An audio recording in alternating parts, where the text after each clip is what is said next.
Um,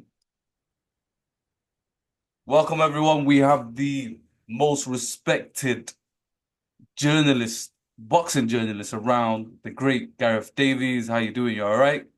Well, what an intro. Thank you so much. You and I have been flaky the last couple of days with things going on. You being a father now and me, I'm just having launched a new book, my very first book, Oh, Call of the Warrior, yes. 256 pages. Beautiful. It's an incredible book. I've worked on it for 5 years. It weighs 2.5 kilos. I'm It very looks like proud a of it. good read and a very long read as well. 28 essays on different fighters of the era. I've just got it. Had it. It's just been printed. So How many have you got any other boxes in this current era right now? yeah, yeah. I've It- got on the list. Um, okay. Hey, that's legit. That Eddie Hearn that I see there, or my Yeah, it's by their Bentley or whatever, or their Rolls, whatever it is.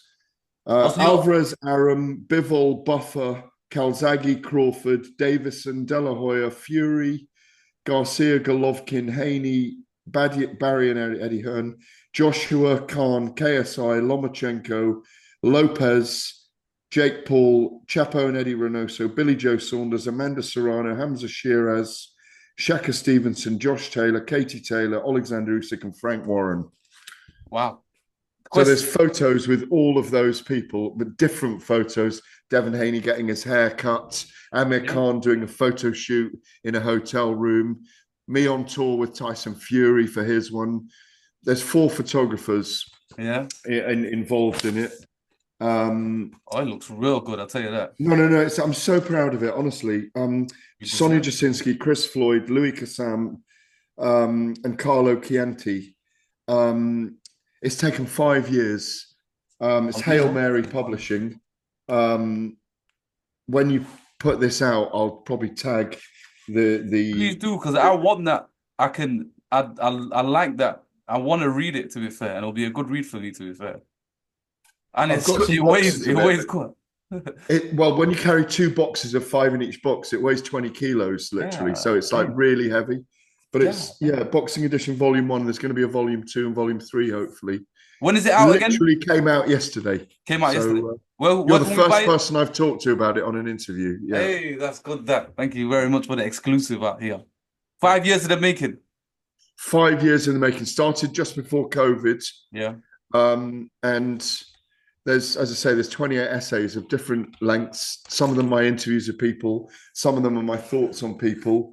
Um, and I've just put all the things that I've learned or felt about fighting. It's a Hmm. very deep book. It's about their stories, about their narratives. It's about why people. Every essay is about why they're called to fight, why Yeah. they feel the call of the warrior, and like you know, it's in some ways, like you say, it's some older fighters, but Hmm.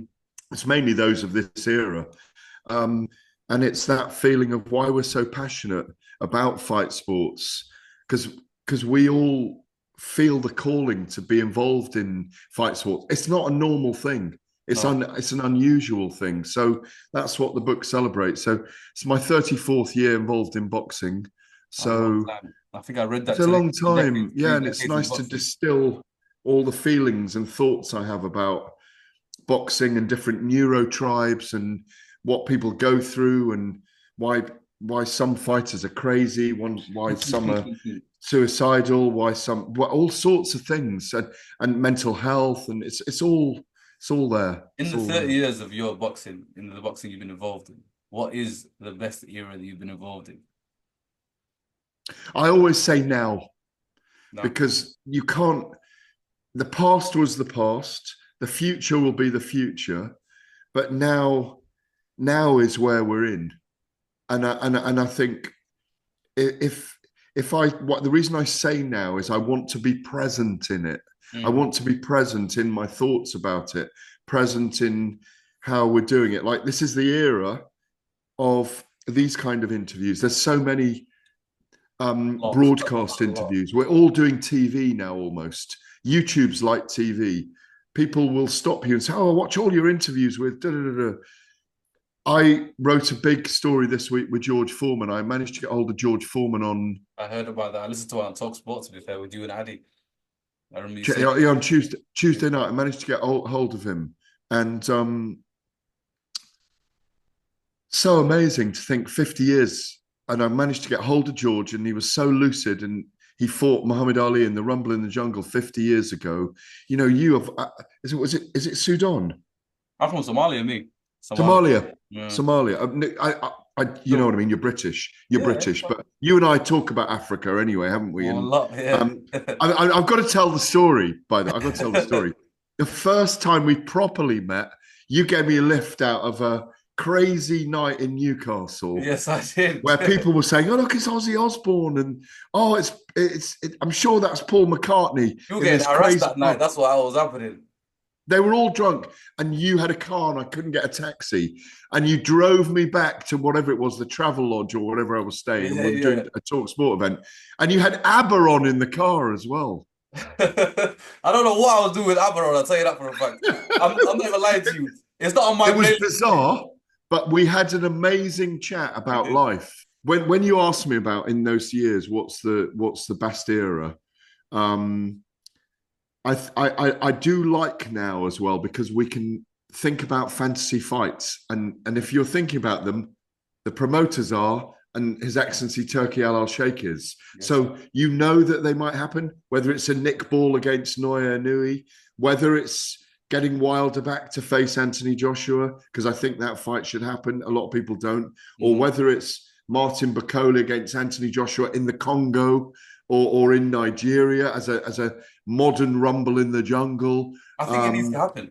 A rumble in the I do as jungle. well. It really needs to happen somewhere, maybe in South Africa, somewhere, but it needs to be in Africa, and it needs to start Martin Bakole in there as well. By the way, Yeah, I agree. I'm a big event in Africa would go down so well, wouldn't it? You know, we'd yeah, all go, and we would be 100%. like going back to the Rumble in the Jungle again. You know, 100%. It'd be something remembered. The same as the 50 years. Hence why you mentioned I'm out here got a boy on itself. nice. Well, you mentioned Eddie. We've always talked about Anthony Joshua against someone in Nigeria and calling it chaos in Lagos. You know, That is a good one, to be fair. yeah, It's a good yeah. one. Sponsored by Riyadh Season. Not sponsored by Riyadh Season. Yeah. There you go. Yeah. So my question to you today basically is what we want to know about is the AJ and Dubois rematch seemed to be on at one point, but all of a sudden there's been rumbles in the jungle saying that there's no fight on anymore. And apparently Dubois, he might be facing Wardley or he might be facing somebody else. What can you tell us what's happening out there? Well, it never made sense for him to fight Daniel Dubois straight away afterwards. I mean, I was very vehement about this in defense of Anthony Joshua that, Mm. of course, he's an incredibly proud warrior that wants to avenge defeat straight away. He did it against Andy Ruiz. He did that against Alexander Usyk. I was there when he was incredibly frustrated and he grabbed the belts and threw them out against Alexander Usyk. Myself and Spencer Oliver were there that night. Were we working for Talksport? Yeah, we were. Yeah, I get it. He was incredibly frustrated with himself that night. Um, he will be frustrated with his performance against Daniel Dubois because he never got going. Mm. Like if he'd landed first and he'd been landing some big punches, look what he did in the fifth round when he was only like 30% of him left in that fight. Mm. He did hurt Daniel. Daniel caught him with the right hand and it was over. It never made sense for me to do the rematch. I don't know why Eddie was saying in the heat of the moment, yeah, we'll do the rematch. We've got a rematch clause. I think the more time has settled, the more they've thought about it. I think I think the Saudi Arabians wanted to do the rematch in February, but I think they've decided that there's a longer game with Joshua. If he got mauled in a second fight, like he was mauled by a young lion in that first Hmm. fight. He Hmm. did brilliantly to survive as long as he did, frankly. He showed massive minerals. Even when he was knocked down, he was trying to get up still. For the final time in that fifth round, he was trying to get up. Massive minerals. But the key is they've thought about it, and there are other fights out there for him. The key, the sensible, wise thing to do was wait, see what happens with Fury and Usyk, and then make a decision after that. Don't rush into a rematch with Daniel Dubois, who's a young lion now, flying high. He'll fight anyone. He'll go in and throw his hands, really believes in himself, who's been resurgent in his last 3 fights. He and Joseph Parker are the 2 resurgent fighters in the division. Joseph Parker could be the man that steps in with Daniel Dubois. It's a really good stylistic fight. Parker's a clever guy now. He's got a great training team. He's up at 270 pounds. He's up now. He's got much bigger. He could handle Daniel Dubois. I think that's a really good fight. It's not a 60,000 in a football stadium, but it's a good Riyadh season fight. Fabio Wardley, potentially, yes. Yeah, that's what I was I'd watch it. about, the wild card. I'd watch it. I'd love to watch it. I mean, I'd love to watch it. But I think for Joshua, and I've always said this, watch Fury and Usyk. If Fury loses to Usyk, then you've got a natural Fury fight for Fury and Joshua. If Fury beats Usyk and they want to do a trilogy, Joshua could even fight Fury in the meantime between that, and then Fury and Usyk go for a third afterwards. Or if Joshua managed to beat Fury, he gets his trilogy with Usyk. There's 5 fights out there. I'm nearly at the end of what I was going to say, but this is my thoughts on it all. There's a Deontay Wilder fight out there. I'd put him in with Deontay Wilder fight next. I'd stick him in as a co-main in a Riyadh season card in February against Deontay Wilder.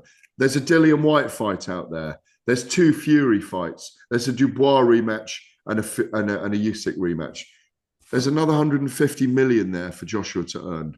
Yeah, I don't think is money something he's even thinking about anymore. No, but his team will be thinking about that. The generational wealth will. He wants to keep fighting. There's no sign that Anthony Joshua is done. He wants to fight for another 2 years. I think he'll have 4 or 5 more fights.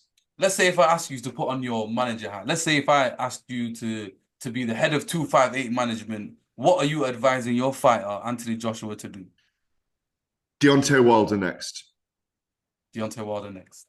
And wait for Fury and Usyk and see the outcome. It's not far off now. What is it, 6 weeks or something? Mm-hmm. See what the outcome is with those 2. And if you're going to have a warm-up, fight Wilder in February, or go straight into the Fury fight, which is still worth a lot of money. Because the thing is with Joshua, he's not satisfied, in my view, with what he's accomplished in the sport. The reason I want the Wilder fight is I cannot believe that we never had that fight.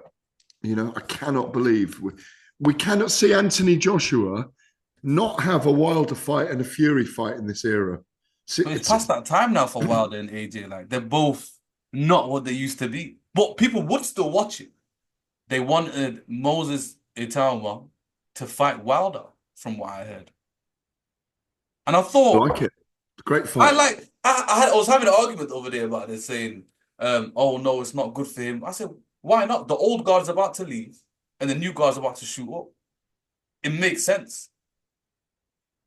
Yeah, it does make sense. I think I'd see Moses as he's a tricky, difficult fighter with self-belief.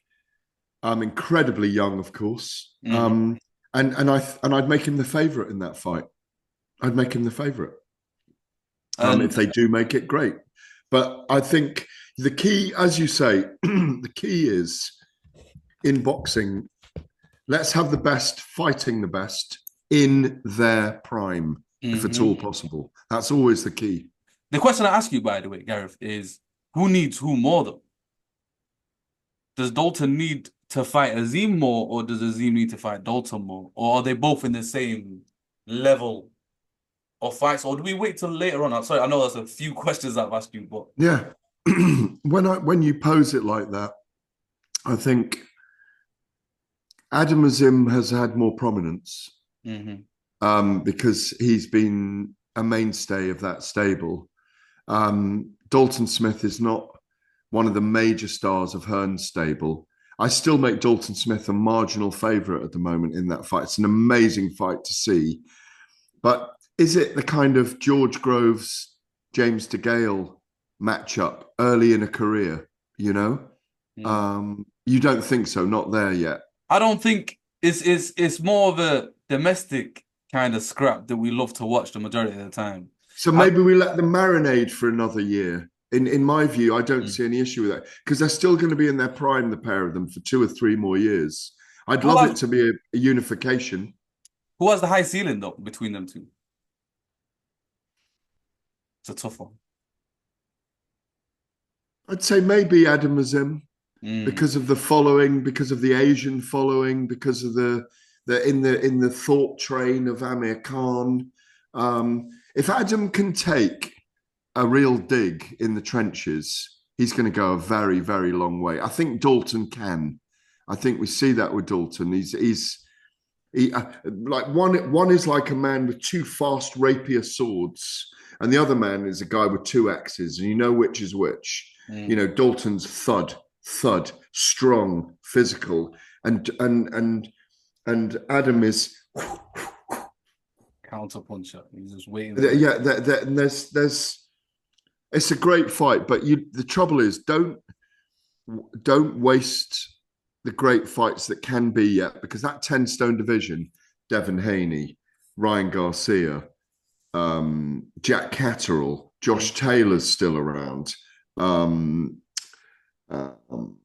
Paro. Speaking about another guy it might not be time for him to fight the big fights or for him to wait is Ben Whittaker. And I know we've not heard anything from him. I think yesterday he kind of posted something on Instagram, but I think he was just taking a mick anyway, to be fair. But I don't know whether you've seen Leon.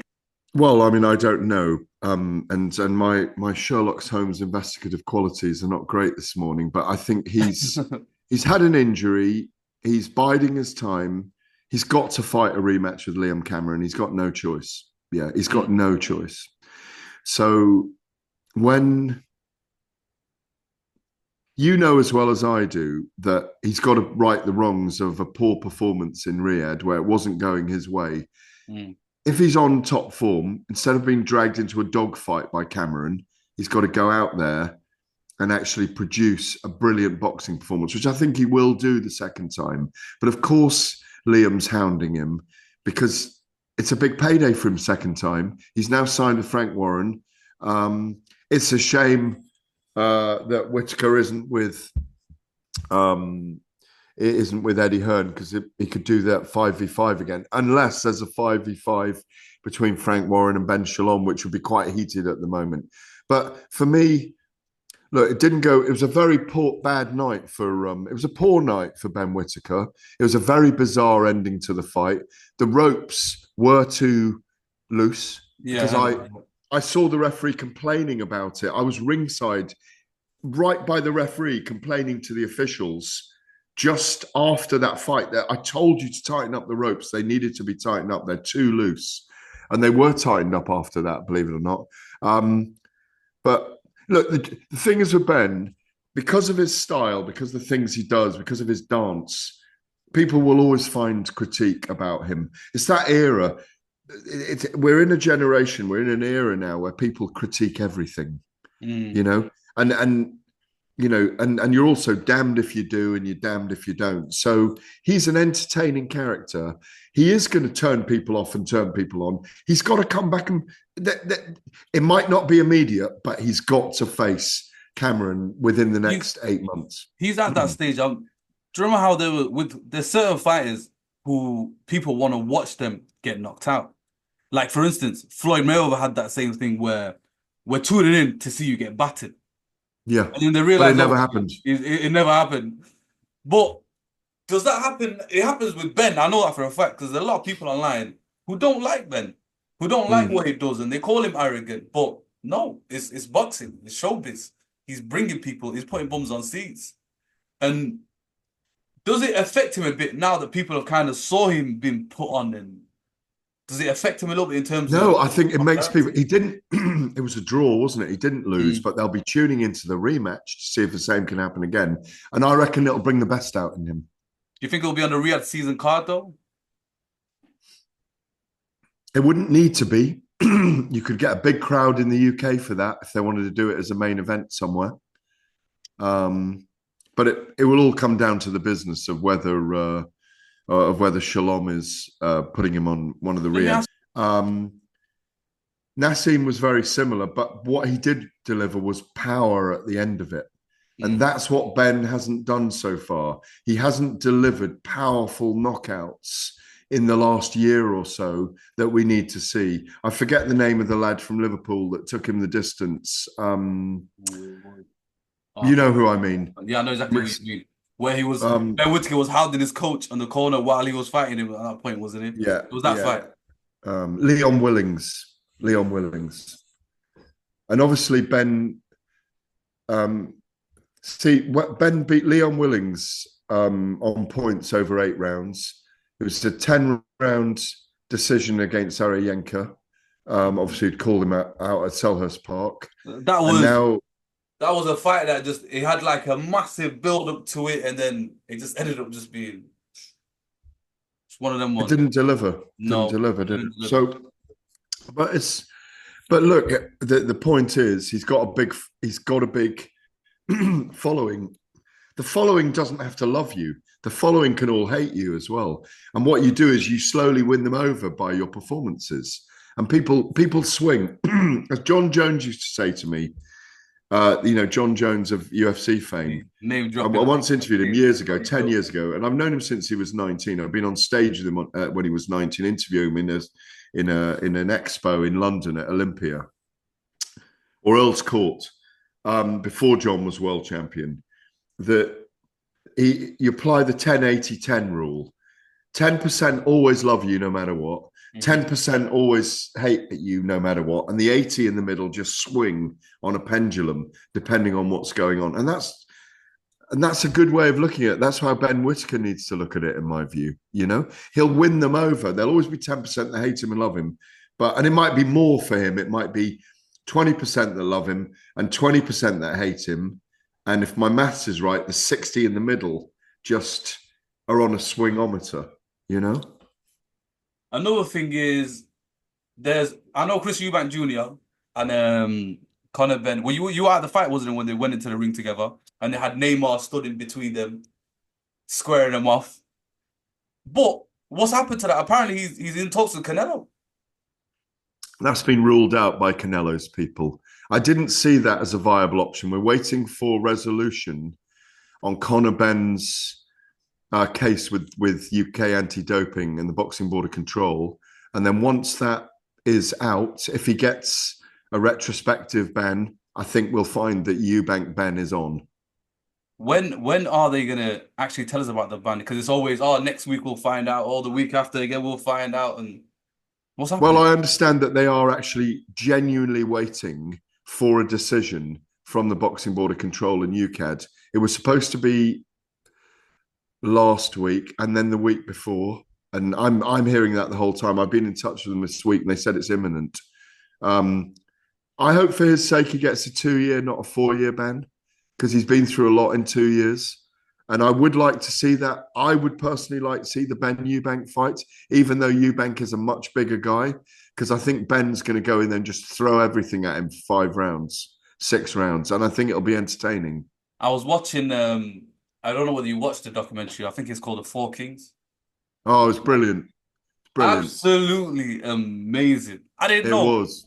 It was. I was just remembering just what people were like outside of the boxing gym. So, like, for instance, Chris Eubank was funny and entertaining outside the Oh, box. so entertaining. So entertaining. But, he's still entertaining, by the way. He's Right. his own man.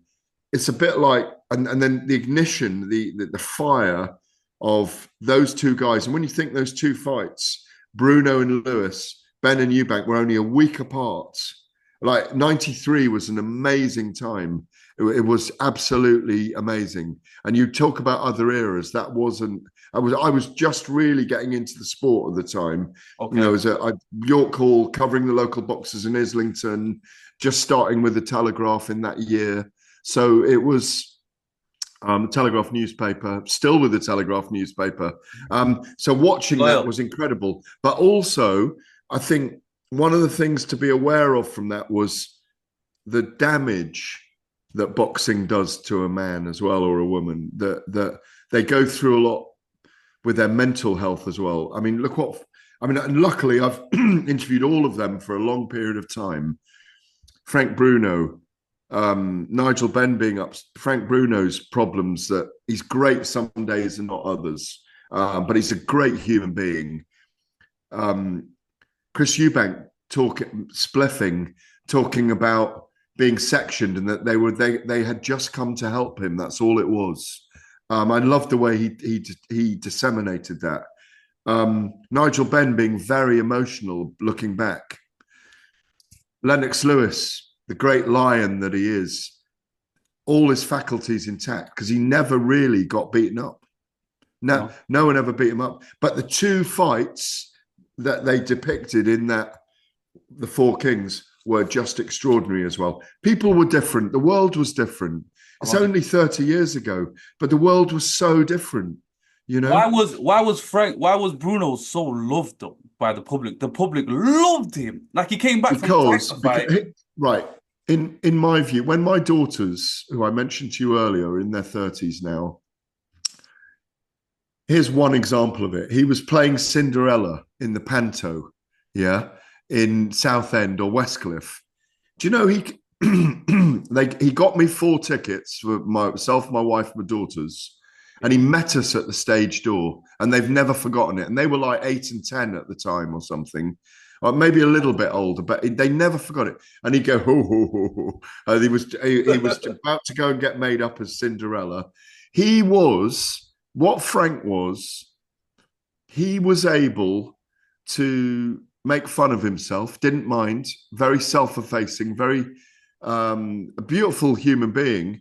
But also, when I was younger, in my 20s and 30s, and I do firmly believe this, and you have to be careful how you do this now and talk about it because the world has changed. A lot. Frank Bruno, like Amir Khan was one of the first loved British Pakistanis, Frank Bruno was one of the first very loved British people who was black. And he was emblematic of change. It's like you go back to Ali in the 60s and 70s. He made black beautiful. Black is beautiful anyway. I want to clear that. Black is beautiful. Yeah, we know. It's fine. But he made it beautiful in the media. He made it beautiful at a time when Motown was around and James Brown and so I think, again, going back to things that I've written about in the book, it was a time of change, and it was you. I don't want to say white people loved Bruno, but they did. No, they did. It was the truth. But they did. You look back on that, and a lot of the audience is white. You know, that we loved Frank, and I'm not saying me as a white guy. There was something so lovable about him, and Frank deserves his place because no one wanted Lewis to beat him. No. Yeah. No. But Frank was beating him for 5 rounds. See the fight, yeah. But Bruno is a better boxer than people give him credit for because people always say he was wooden, but he was a lot better than people give him credit for. I think, without trying to be controversial, people recognize, obviously, because of Windrush, when a lot of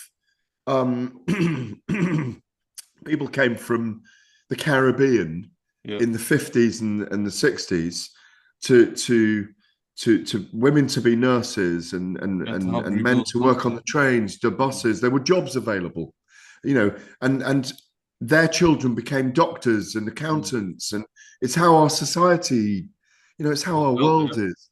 Ben and Eubank were loved as well in exactly the same way. You think so? Eubank not as much as Bruno. They were always saying, we wish to be loved as much as Bruno. No, they love Bruno as a personality in British society as well as a boxer. But I think they love Ben and Eubank in sporting terms, it's an amazing time. You need to start doing documentaries, Gareth, man. I feel like it's amazing that you're doing documentaries in general. Thank you. Yeah, I've done a few docs, but it is it's all time, isn't it? Of course it is. Thank you very much, Gareth, for your time today. We finally made it there anyway, to be fair. Absolute pleasure to talk, and